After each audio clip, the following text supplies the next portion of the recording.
Alright, hello and welcome. So, let's talk about what we've seen of the Oberon rework so far, and this follow-up message from Megan that details some more exact things and gives a further change that people have been asking for. Because this is probably the most important time to talk about it before it comes out. So, let's get started. So, first things first, Smite's damage from its projectiles will now scale based on the enemy level, which we will talk about in depth, so I'm going to leave it at that for now. Let it be said, though, they are looking to add scaling to Oberon's 1, which is a good endeavor. Secondly, Hollowed Ground is now more of an arc shape, which it's basically just take like a 90-degree angle. It more so does that as opposed to just making a big rectangular carpet, which is a good change, and we will be looking at that stuff as well, comparing the new to the old. Although the new that we've seen is not 100% done yet, so it's more so an area look at. They've added a status chance that is affected by strength mods with a radiation proc, which seems okay. And it says that they have adjusted the damage and ranges, which we will be looking at the damage of the ability as well as compared to what we have now. Further, the most important skill in Oberon's kit, I think, has increased casting animation speed, has changed to an expanding wave, like Nova's, instead of a projectile. This means that actually means that this ability no longer has infinite range, as far as I am aware. They did not specify whether or not that wave goes indefinitely, and, well, for the time of the three, I guess, as it were, to reach everyone it could possibly reach, or if it has a set range. So it could be enormous, or it could be relatively small now. We don't know.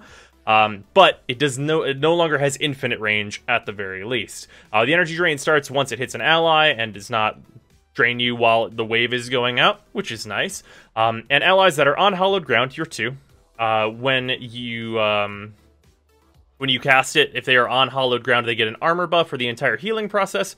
Once the heal is finished, the armor buff is on a timer.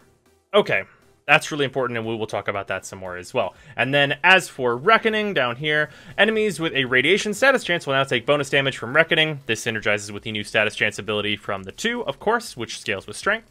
And enemies standing on Hollowed Ground receive armor debuffs affected by strength, which is just armor stripping, as we know, which is fine.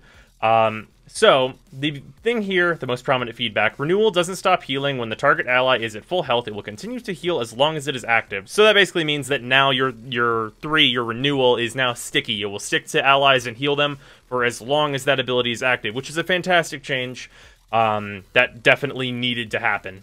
But I have worries with this. So my big worry is that Renewal is still not a good ability for a support-type Warframe. So as we all know, Oberon is supposed to kind of be a jack-of-all-trades. For Oberon, in my opinion, to succeed in being a jack-of-all-trades, he needs to do those things well, not subpar. If you're a master of none, that's fine. If you're a master of nothing, like at all, if you have no mastery in any field, that's not good. So let's go over a couple of these changes, but first, let's have Rebecca tell us exactly what was on her build, so we can compare in kind. Oh, whoops, wrong one.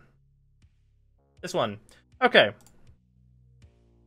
I believe I'm using a pretty well-rounded Oberon build, with a little bit of emphasis on strength, duration, and range, with efficiency just slightly below by using a Blind Rage. So I have the classic Streamline, Stretch, Intensify on, and then I also have Blind Rage on. And that is that, and the key bindings are messed, because... Okay, so with that, I have tried to get as close as I can to what she described based on her energy values that she has and her HP and such things like that. So with that, I have the build I'm using right now in-game.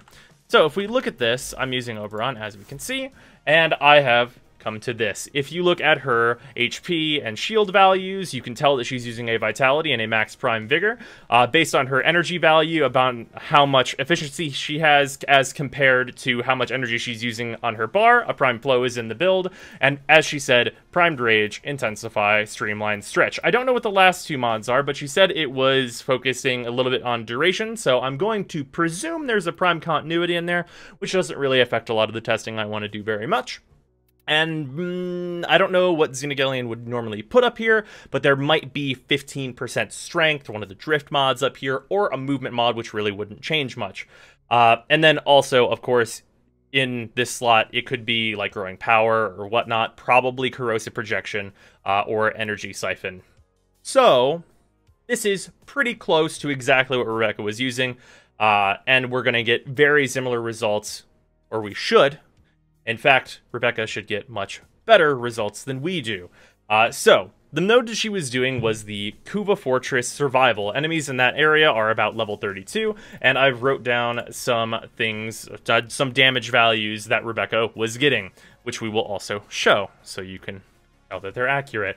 So for main target damage from the one with a build that is almost exactly like this, she was getting 958 damage on a level 32 Butcher.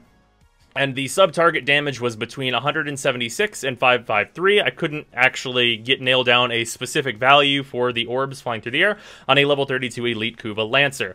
Then, for main target damage on the Elite Kuva Lancer, it was exactly 500, which we will show those both now.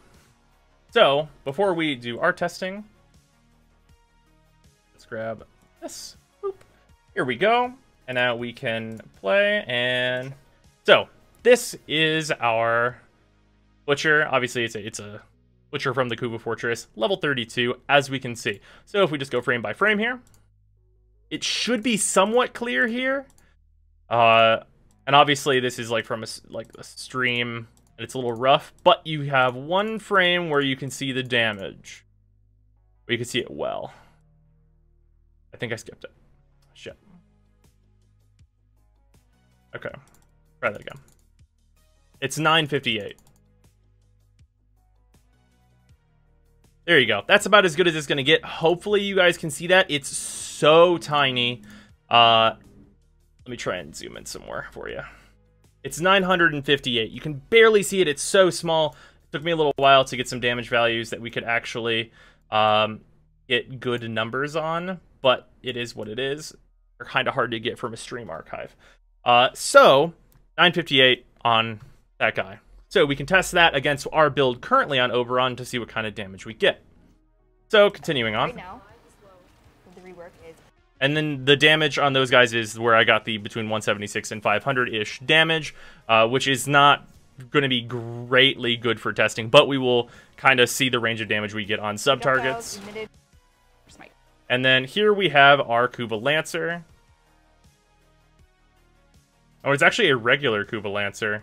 It's actually not an Kuva Elite Lancer in this case. I just wrote that down incorrectly. Alright, just a regular Kuva Lancer. Got it. But if we go through here, you can see the burst, and there's that 500 damage that we were just discussing.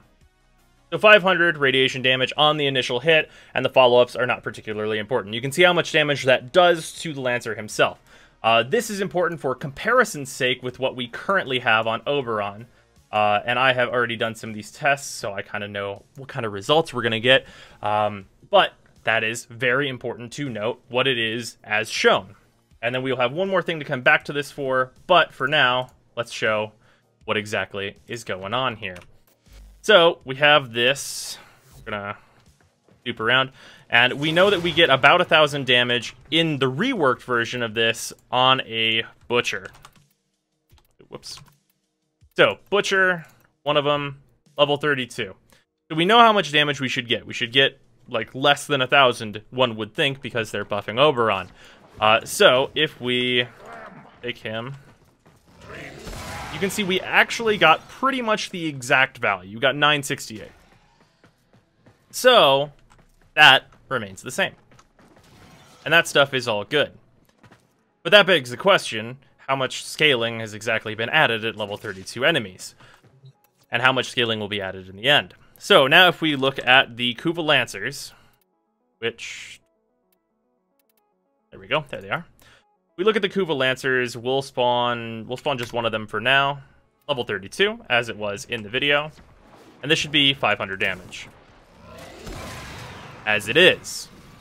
So, and you can see I'm doing about 170 to 300-ish on the follow-up, with these little orbs hitting them that are coming off of my one. So that really begs the question, how much scaling has been added to that one, and is it significant enough to really make a difference at much higher levels? Because as we can see right now, the difference really isn't much. The difference between what we saw on stream and what is in practice is not, or in practice right now, is not very different. We're going to get very, very similar results, and the orb damage isn't really making up for it in any huge department. Like, the orbs appear to do about this much damage on the stream, so, like, how much scaling can we really expect? That is the big question, how this ability is going to perform at higher levels, and I'm pretty worried about that, although I don't think it's super important for Oberon to do enormous amounts of damage or anything. Honestly, for most cases, this amount of damage from his one is going to be perfectly fine because it likes to proc a lot and do radiation and knockdowns and stuff, which is fine for a one ability.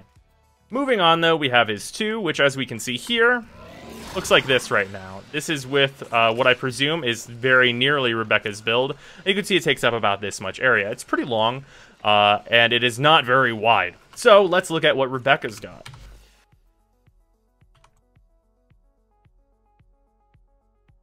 So if we look at what Rebecca's got.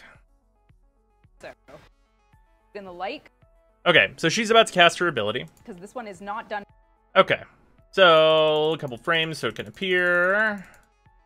It is all of this green muck, which covers a fairly large area. It's a larger space than it does obviously covering right now, which is nice, but the place that I'm worried about is when they said they adjusted the damage of this. Because if we look, you can see that enemy has taken one tick of 114 radiation damage. And you can see the ticks go and go. That's one, I think, 2 ticks as we go. Final, but it's a much wider area. You can see he's taken about 4 ticks. And before it cuts out and she looks away from that enemy, he's taken about 4 ticks of damage. And if we look at that guy again, I'll turn this down a little bit because it's not important really. Final effects yet? You can see that that is just a regular Lancer as they have a comb, as the other one just was. So, with that, let's go back in here and see how much damage we do as of right now to see if it is a lower value of damage or not. Because that is important. If it's going to cover a larger area but be lower damage, that's a bit unfortunate. We know the enemy could survive about 4 ticks of it with the rework. Or they were definitely surviving, which is about the same. In fact, they were taking 114 still. So that really makes me question how much have the values been adjusted.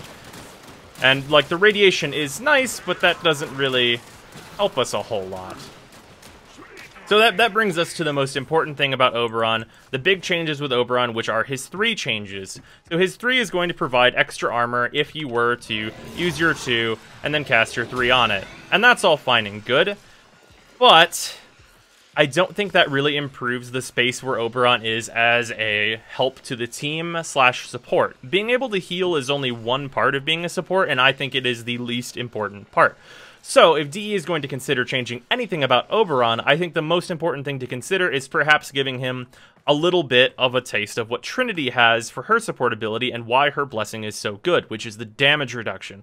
So, as most of us that have played Trinity will know, the cap for Trinity's damage reduction from her blessing is 75%. If we were to, say, give Oberon a taste of that and, say, put him at a base reduction value of 40 or so percent and give him a cap at 60%, which is 15% damage less than Trinity, that would mean that he can both have a consistent heal on allies that he's affected and give them some damage reduction to actually improve their tanking capabilities. That, along with the armor boost from them being on his 2 while being affected by his 3, would actually give his team some more survivability. And for the Warframes that actually care about armor, he would be a different kind of support boon, because Trinity's not going to give, say, Chroma or Rhino any bonus armor, and in those cases, that might actually be a larger boon than having a Trinity on the team for a Warframe like Chroma or Rhino, or even a Naros, maybe. So, with that, and the changes to Reckoning, I think, are a tad irrelevant. We don't know, like, 100% exactly what's going to be going on, how much armor stripping is going to be there, and those numbers are something we have to see to really take in. But I think the one thing that I would really like DE to consider is not necessarily giving Oberon more damage, Because I honestly think that if you're going to add some scaling that makes Oberon's damage stay about this level for maybe up to, say, level 80, that's very good. And I think that will turn out well. Letting him proc radiation is nice. It's some extra, like a little bit of extra crowd control on his 2. That's good. His 2 appears to affect a wider area, which seems like a bonus. But I think his 3 is probably still too weak. Adding in a damage reduction, like a flat damage reduction, akin to how Trinity does with her support, but in a bit of a different way, without like the instantaneous healing, the healing over time, which is in some cases more useful, and the ability to add a bit of extra armor when combined with his 2, could give Oberon more of a unique role as a support Warframe, and just more of a... and he would be more of a boon to the team in general, as he would be able to prevent allies from being just instantly demolished at somewhat higher levels, which is, I think, more what we as a player base are looking for when we want a support Warframe.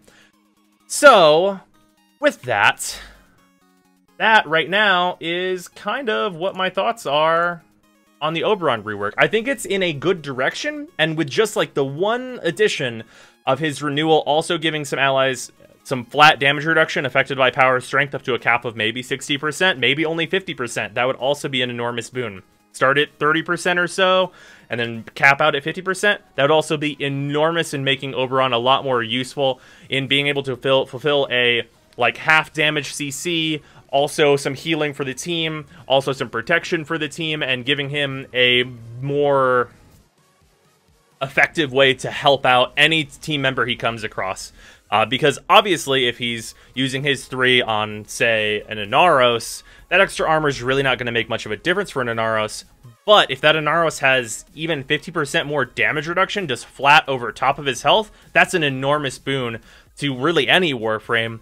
And I think that would make Oberon a lot more competitive for just being a support a little bit, which he's supposed to be a jack of all trades, but not necessarily a master of any of them. So being a subpar Trinity, but also having some other good things about that, would kind of fit. So that's my thoughts on the Oberon rework, and some suggestions to possibly push it to the point where I think Oberon would really like to sit. I hope you guys enjoyed it, and I'll see you tomorrow.